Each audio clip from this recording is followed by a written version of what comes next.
प्रणाम स्वामी जी। ओशो ने कहा है कि जीवन आनंद है, उत्सव है।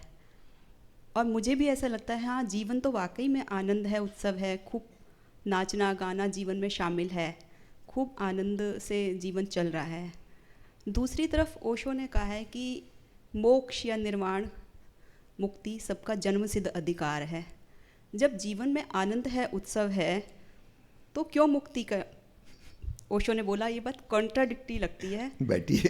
साथ में एक और भी चीज़ है कि जब मेरा शरीर ठीक नहीं चल रहा होता, तो मुझे लगता है कि क्या ही करना है इस शरीर को लेके बार बार। क्या यूज़ है इसका? हर जन्म में हम आ रहे हैं और जा रहे हैं और सुख ढूंढ रहे हैं। इस संसार में कहीं सुख तो है नहीं, सब असार सा ही दिखता है। तो ऐसे लगता है मैं भ्रम में हूँ क्या, आनंदित हूँ या उत्साहपूर्ण हूँ। बैठिए। Thank you. ऋषियों ने कहा है सत चित आनंद। वो जो चित है, चैतन्य, उसके बारे में कहा है कि वह परम सत्य है, शाश्वत है, सनातन है और आनंदमय है। तन और मन के बारे में नहीं कहा, चैतन्य के बारे में कहा है, सत्य चित आनंद। शरीर में तो कभी स्वास्थ्य होगा, कभी बीमारी होगी, जन्म हुआ है तो मृत्यु भी होगी, और जीवन में मृत्यु की तैयारी भी होगी। वर्ष प्रतिवर्ष हम अपने अंतिम दिन की ओर खिसकते जा रहे हैं, जिसको हम कहते हैं जन्मदिन। वास्तव में वह मरण दिन है। 1 साल और हम मर चुके हैं। इसके बारे में नहीं कहा है कि यह आनंद है। इसमें तो सुख और दुख दोनों होंगे, मन के तल पर भी, हृदय के तल पर भी। तो आप 4 हिस्सों में बांट के समझ लीजिए। सबसे पहले बाहर के जगत जिसमें हम जी रहे हैं, वहाँ की घटनाएं, उसमें कुछ हमारे अनुकूल है, कुछ हमारे प्रतिकूल है। समझो अभी एयर कंडीशनड भवन में हम बैठे हैं, टेम्परेचर हमने अपने मन के अनुकूल एडजस्ट कर लिया है। बाहर कभी तेज ठंड होगी, कभी तेज गर्मी होगी। ये बाहर की परिस्थिति है, तो उसमें सुख भी होगा, दुख भी होगा। कभी भीषण गर्मी पड़ रही होगी, मई का महीना, आनंद तो उसको नहीं कह सकते। कभी भीषण ठंड, जनवरी में दिल्ली आइए, पॉल्यूटेड हवा में सांस लीजिए, सुखदाई तो नहीं हो सकती। तो बाहर की परिस्थितियां, उसमें प्लस और माइनस दोनों होंगे। पॉजिटिव और नेगेटिव दोनों प्रकार की अनुभूतियां होंगी। फिर अपने शरीर के तल पर दोनों प्रकार की चीजें होंगी। और याद रखिएगा, जितनी पॉजिटिव होगी उतनी ही ज्यादा नेगेटिव भी होगी। बैलेंस बराबर का रहेगा। इस नियम को भी याद रखिए, संतुलन का नियम प्रकृति का। जितनी ज्यादा नेगेटिव घटनाएं घटेंगी, उसके बाद उतनी ही बड़ी पॉजिटिव घटना घटेगी। ये करीब करीब ऐसा है कि एक समतल जमीन है, अगर हमने इसमें एक पहाड़ खड़ा करना चाहा मट्टी का ढेर लगा के, तो जितना ऊंचा पहाड़ खड़ा हो जाएगा, उसके बगल में उतनी बड़ी खाई निर्मित हो जाएगी। बैलेंस, उतनी बड़ा गड्ढा बन जाएगा। ये मिट्टी आएगी कहाँ से? तो ऊंचाई और गहराई एक साथ होंगी। समझो एक आदमी को बहुत जोर से भूख लगी थी, प्यास लगी थी, बिल्कुल अधमरी स्थिति में वो पहुंच गया, हाइपोग्लाइसीमिया हो गया उसको। कुछ देर अगर उसको भोजन पानी ना मिला तो उसके प्राण निकल जाएंगे। तड़फ रहा है और फिर उसको भोजन पानी मिला, उसके सुख का क्या ठिकाना? इसको आनंद नहीं कहेंगे, याद रखिए। भूख प्यास में शारीरिक कष्ट था, पीड़ा थी, और अब जो भोजन करके और पानी पी के उसको सुख मिला है, इसको सुख कहेंगे, आनंद नहीं कहेंगे। मजा आ गया, प्राण उसके बच गए, बड़े धन्यवाद का भाव उसके भीतर जन्मेगा। ऐसा भाव उस व्यक्ति के भीतर नहीं जन्म सकता जो रोज दिन में 3-4 बार खाता पीता रहता है। भूख कभी लगी नहीं पाती उसको, क्योंकि उसने कष्ट नहीं झेला, इसलिए उसको सुख भी नहीं मिल सकता। जो लोग सदा बाहर बीमार रहते हैं, आए दिन कुछ कुछ होता रहता है, इन लोगों को बीच बीच में खूब स्वास्थ्य का एहसास होता है। दे एंजॉय द हेल्थ, और जिन लोगों को ये छुटपुट बीमारियां नहीं लगे रहती, अक्सर ठीक रहते हैं, उनको स्वास्थ्य का भी पता नहीं चलता। पता चलने के लिए विपरीत चाहिए। तो आप ये नहीं सोचना कि जो हमेशा स्वस्थ रहता वो स्वास्थ्य का बड़ा मजा ले रहा है, उसको कुछ पता ही नहीं कि वो स्वस्थ है। वो तो जब बीमार पड़ो तब पता चलता है। कंट्रास्ट में सारी चीजें कंट्रास्ट में हैं। तो शरीर के तल पर बराबरी से रहेंगी सब चीजें सुख दुख की। मन के तल पर सब चीजें बराबर की होंगी। एक छोटे से उदाहरण से समझ लें, यदि आपकी नाक अच्छी है, संवेदनशील है, तो आपको खुशबू भी आएगी और आपको बदबू भी आएगी।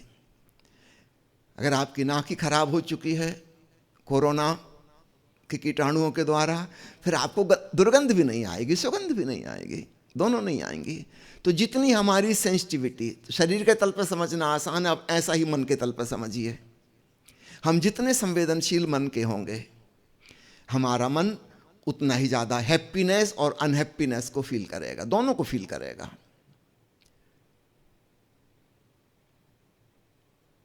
आप संगीत सुन रहे हैं और संगीत के प्रति आपकी संवेदनशीलता है, तो आप उसको ज़्यादा एंजॉय कर पाएंगे। लेकिन जरा सी उसमें कहीं कुछ गड़बड़ हो गई, कुछ बेसुरा हो गया, कुछ बेताल हो गया, तो आपको कष्ट भी मिलेगा। एक दूसरा व्यक्ति जो श्रोता है, उसको संगीत का कुछ ज्ञान नहीं है, उसको कुछ पता ही नहीं चलेगा कि कुछ गायक ने बेसुरा गा दिया, कि ताल छूट गई बीच में, उसको ये भी पता नहीं चलेगा। पर याद रखिए, फिर संगीत का उसको जो गहरा सुख आपको मिल रहा था, उसको वह भी नहीं मिलेगा। दोनों चीज के प्रति वह इनसेंसिटिव है। तो हमारे मन के तल पर हैप्पीनेस और अनहैप्पीनेस, जगत के तल पर सुविधा और असुविधा। जैसे मैंने तापमान का उदाहरण देकर कहा, अगर आप जिस कुर्सी पर बैठे हैं आपके लिए वो कंफर्टेबल है तो सुविधा है। अगर आपकी कमर के अनुकूल नहीं है वह पोस्चर, तो आप असुविधा में हैं।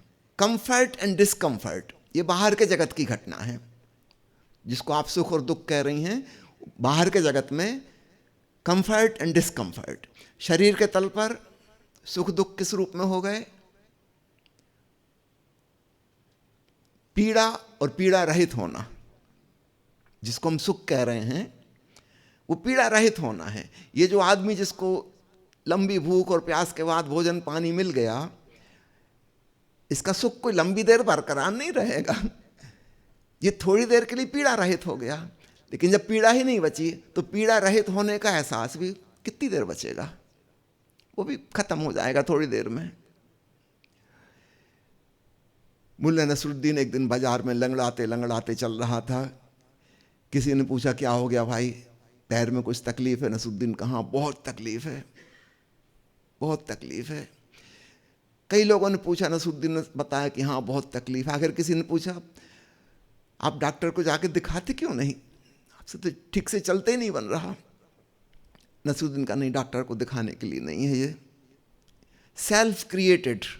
वो आदमी थोड़ा चौंका, खुद ही तकलीफ पैदा की। नसरुद्दीन कहाँ, ये जूता जो है ना बहुत टाइट है, बिल्कुल मेरे प्राण लिए ले रहा है।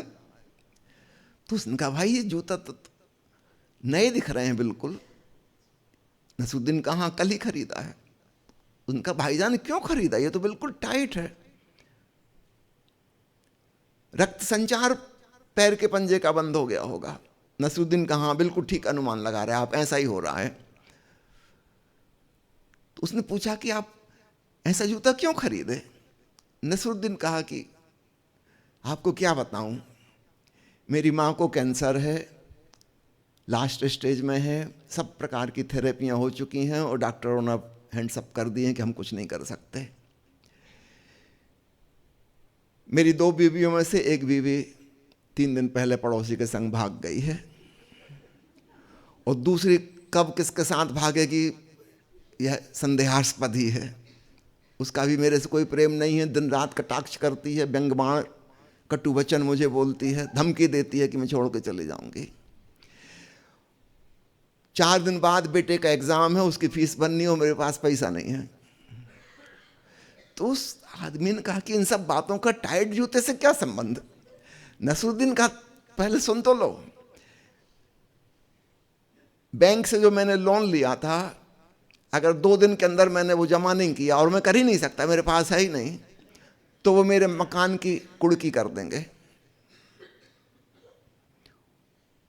मेरे ऊपर 4 मुकदमे चल रहे हैं कुछ छोटे मोटे अपराधों के, और उनका निर्णय आने ही वाला है, जल्दी ही मुझे फांसी की सजा होगी। तो वो बहुत तनाव है। और मेरा एक बेटा डिप्रेशन में है, कुछ नहीं करता, दिन भर घर में बंद बैठा रहता है, उसका भार अलग है मेरे ऊपर। उस आदमी ने कहा ये सब आप मुझे क्यों सुना रहे हैं। नसरुद्दीन ने कहा कि इसलिए बता रहा हूं कि दिन भर मैं ये जूता पहने रहूंगा, और घर जाके जब शाम को उतारूंगा ऐसा रिलैक्स्ड फील करूंगा कि मजा आ गया, जन्नत का सुख। अब आप समझना, हमारे जितने सुख हैं वो पीड़ा रहित होना है, कुछ और नहीं। समझो आपकी लड़ाकू पत्नी मायके चली गई तो बड़ा सुख मिला, पीड़ा रहित हो गए। ज्यादा देर नहीं चलेगा, अभी उसका फोन आएगा।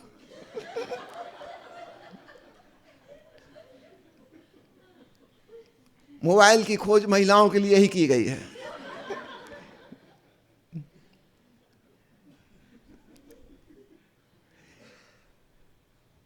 कष्ट की तुलना में कष्ट रहित हम हो सकते हैं। तो हमारे तन मन के तल पर जितनी भी चीजें हैं वो बस ऐसी ही हैं। सुबह से लाउड स्पीकर बज रहा था दूर कहीं मंदिर में, काफी शोरगुल मचा रहा है। जब वो बंद हो जाएगा तो हम चैन की सांस लेंगे, वाह, तब हमारे मुंह से निकलेगा धन्यवाद भगवान का। वरना मंदिर वालों पे हम नाराज ही रहते हैं, मस्जिद वालों पे, चर्च वालों पे दिन रात शोरगुल मचाए रहते हैं। रिलीफ। तो नसरुद्दीन के जूते वाली घटना याद रखना, शरीर के तल पर सारी चीजें ऐसी हैं। रिलीफ तो कष्ट है, और कष्ट से छुटकारा है, बीच बीच में आनंद नहीं है। ठीक वही बात मन के तल पर है, ठीक वही बात हृदय के तल पर, भाव तल पर है, और चीजें एक दूसरे में कन्वर्ट हो जाती हैं। समझो आपको संगीत का बड़ा शौक था और आप कई सालों से तरस रहे थे कि फला फला सिंगर आए, कभी उस सामने उसको सुने तो मजा आ जाएगा। और फिर संयोग ऐसा बन गया कि आपके शहर में उन सिंगर का प्रोग्राम हुआ, और आप बड़े उत्तेजित प्रतीक्षा कर रहे कब वो दिन आए, और आप पहुंच गए, सबसे आगे की सीट पे विराजमान हैं, और उस गीतकार ने गाना शुरू किया, और आप मस्त मजा ले रहे हैं, खूब एंजॉय कर रहे हैं। होते होते आधा घंटा हो गया, 1 घंटा हो गया, अब आप भी अपनी घड़ी देखने लगे। लोग फरमाइश किए जा रहे हैं, वो गीतकार गाए जा रहा है, गीत गाए जा रहा है। अब आपका सुख उतना नहीं रहा जितना पहले था। 1.5 घंटा हो गया, 2 घंटे हो गए, और आप सोच रहे हैं कि हे भगवान कब खत्म हो। बिल्कुल सामने ही बैठे हैं, और इतनी तारीफ की है, बीच बीच में तालियां पीटियां, उठ के जाएंगे वो भी अच्छा नहीं लगेगा, वो गायक क्या कहेगा। और अगल बगल के लोग जिनको आप ही कन्विंस करके लाए हैं कि चलो बहुत महान गायक है, वो कहेंगे हद हो गई, तुम खुद ही बीच में से उठ गए। लेकिन आपका सुख खत्म हो चुका। वह चीज जो सुखदाई थी कालांतर में वही दुखदाई बन जाएगी। तो सुख और दुख कन्वर्टेबल हैं। वही चीज बोर्डम, ऊब पैदा कर देगी। सारे सुख उबाऊ हो जाते हैं, आप ज्यादा झेल नहीं सकते। लोग कहते हैं कि सुख क्षणभंगुर क्यों होता है, ऐसा नहीं है। हम बोर हो जाते हैं, ऊब जाते हैं, फिर वो सुख रह नहीं जाता, वो थोड़ी देर के लिए हो सकता है। वही चीज दुखदाई बन जाएगी। जिन लोगों ने प्रेम विवाह किए उनसे पूछो कितनी सुख की कल्पना थी, सब कहां हवा हो गया। जब कॉलेज की बिल्डिंग के पीछे चोरी छिपे वो गर्लफ्रेंड बॉयफ्रेंड मिलते थे तब बहुत सुख लगता था, और ऐसा लगता था कि काश 24 घंटे संग रहें तो कितना सुख ना होगा, जब 5 मिनट में इतना मजा आ जा रहा है। कर दो इनको संग साथ, हो जाने दो इनकी शादी। जब 24 घंटे संग साथ रहेंगे सारा सुख खत्म हो जाएगा, भयंकर रूप पैदा हो जाएगी। अब तो एक ही सुख है कि किसी प्रकार से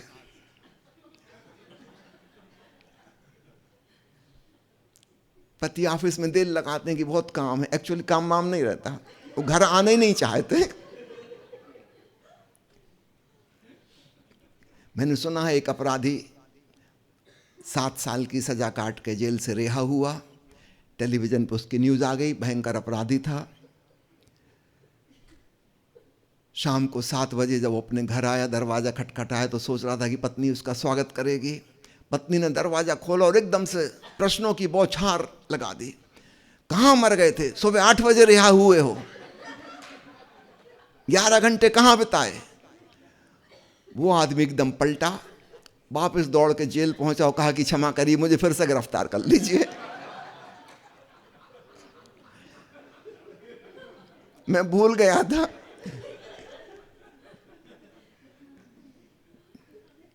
यहां का जेलर कम दुख देता है, घर की जो जेलर है।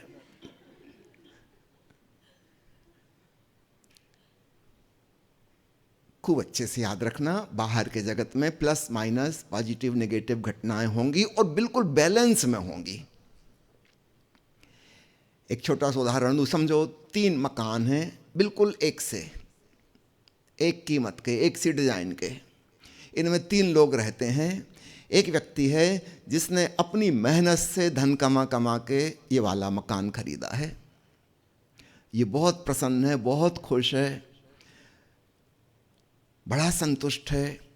ऐसी उसने कल्पना भी नहीं की थी कभी इतना अच्छा मकान, इतनी अच्छी कार उसके पास होगी। दूसरा व्यक्ति है, वह इस मकान में ही जन्मा था, उसके माता पिता इसी में रहते थे, उनके पास भी ऐसी ही कार थी, इसी स्टैंडर्ड की। इसके जीवन में कोई उतार चढ़ाव नहीं हुए, सब वैसा ही चला आ रहा है जैसा इसने बचपन से देखा था। ये उदास रहता है। और तीसरा व्यक्ति, उसके पास भी वही मकान, वही कार है जो अन्य 2 के पास है, लेकिन ये पहले बहुत अमीर था, फिर इसका दिवाला निकल गया और अब ये इस स्टैंडर्ड के मकान में रहता है। पहले इससे वो बहुत बड़े महल में रहा करता था, उसके पास इससे 10 गुनी ज़्यादा महंगी कार थी। ये आदमी बड़ा डिप्रेशन और दुख में जीता है। तीनों की बाहरी परिस्थितियां एक सी हैं, एक से मकान, एक से कार, लेकिन तीनों के भीतर की मनस्थितियां बिल्कुल भिन्न भिन्न हैं। एक खूब उत्तेजित है, बहुत सुख में, दूसरा न सुखी है न दुखी है, बस उदास है, और तीसरा बहुत उत्तेजित है, बहुत गहरे दुख में, बहुत गहरे डिप्रेशन में। वो सोच रहा है कि सुसाइड ही क्यों ना कर लें, ये मकान कोई रहने लायक मकान है क्या? ऐसी रद्दी कार किस्मत में लिखी थी, कभी सोचा ना था, इतनी घटिया, इतनी सस्ती। उसके देखने का दृष्टिकोण अलग है। मैंने सुना है 2 सहेलियों की शादी हो गई, फिर साल भर बाद फिर वे मिली, दोनों अपने मायके आई हुई थी। एक ने दूसरे से पूछा कि तुम्हारा पति क्या है? उसने कहा मेरा पति की बाद में बताऊंगी, पहले तुम बताओ, क्योंकि तुम्हारे बारे में तो मुझे पता है तुम बहुत खर्चीली हो। तो तुमने अपनी ससुराल में जाके क्या किया? जैसा तुम मायके में रहती थी, खूब खर्च करती थी, दिन रात शॉपिंग, वैसे ही तुमने वहां किया? उसने कहा हाँ। लेकिन तुम जानकर हैरानी होगी कि मैंने अपने पति को करोड़पति बना दिया। उसकी सहेली को तो भरोसा ना आया, करोड़पति बना दिया? उसने कहा हाँ, साल भर में मैंने करोड़पति बना दिया। जब मेरी शादी हुई थी तब वो अरबपति था। अगले 3 महीने के अंदर मैं उसको लखपति बना दूंगी, और उसके बाद में तलाक ले लूंगी, वो पति भी नहीं रह जाएगा। लखपति की तो छोड़ो, पति भी नहीं रहेगा। अब ये तीसरे सज्जन जो मकान में डिप्रेशन में है, हो सकता है उनकी पत्नी ने ऐसा कुछ किया हो। ऊपर से देखने में परिस्थिति बिल्कुल एक सी है, लेकिन भीतर से मन स्थिति बिल्कुल भिन्न है। तो हमारा मन, वहां भी वही बैलेंस का नियम चलेगा। तो हैप्पीनेस, अनहैप्पीनेस, और हृदय के तल पर जॉय एंड फ्रस्ट्रेशन, ये थोड़ी और गहरी बात है, भावनात्मक। ये 4 तल मैंने आपसे कहे सुख दुख के। ऋषियों ने जो कहा है, ओशो ने जो कहा है कि जीवन आनंद है, वह चैतन्य के बारे में कहा है, आत्मा के बारे में कहा है। वहां उसका विपरीत नहीं होता, इसलिए आनंद से विपरीत कोई शब्द नहीं है। या तो हम उसे जानते हैं या हम उसे नहीं जानते हैं, बस इतना ही है। वह सदा आनंद है, और वह आनंद ही क्या जो सदा ना रहे। अगर वह भी कभी कभार हो तब तो वो आनंद नहीं रहा, फिर तो वह दुखी ही हो जाएगा।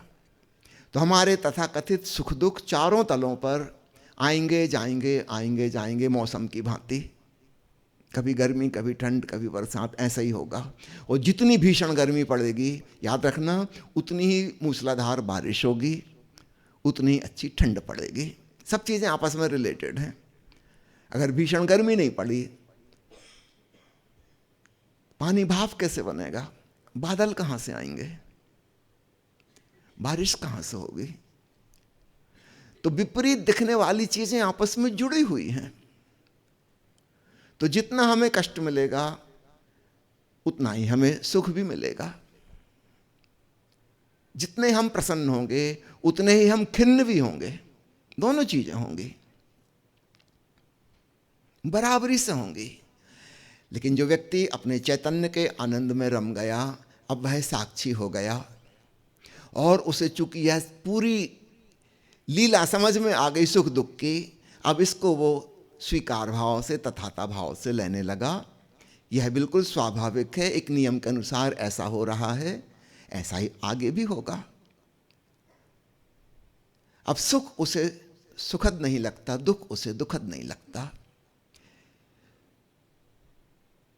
उत्तेजना रहित चेतना, अप्स एंड डाउन्स बंद हो गए। इसका यह मतलब नहीं कि शरीर में बीमारी नहीं आएगी, स्वास्थ्य नहीं होगा, कि गरीबी और अमीरी का खेल बंद हो जाएगा, कि अपमान और सम्मान मिलना बंद हो जाएंगे। वो तो अपने नियम से चलते रहेंगे। यह व्यक्ति अपने भीतर केंद्रित रहेगा, उनसे अप्रभावित, जल में कमलवत। यह है आनंद। तो भूल चूक कहाँ हो रही है? हम सुख को आनंद समझ लेते हैं, वहां भूल हो जाती है। वह आनंद नहीं है।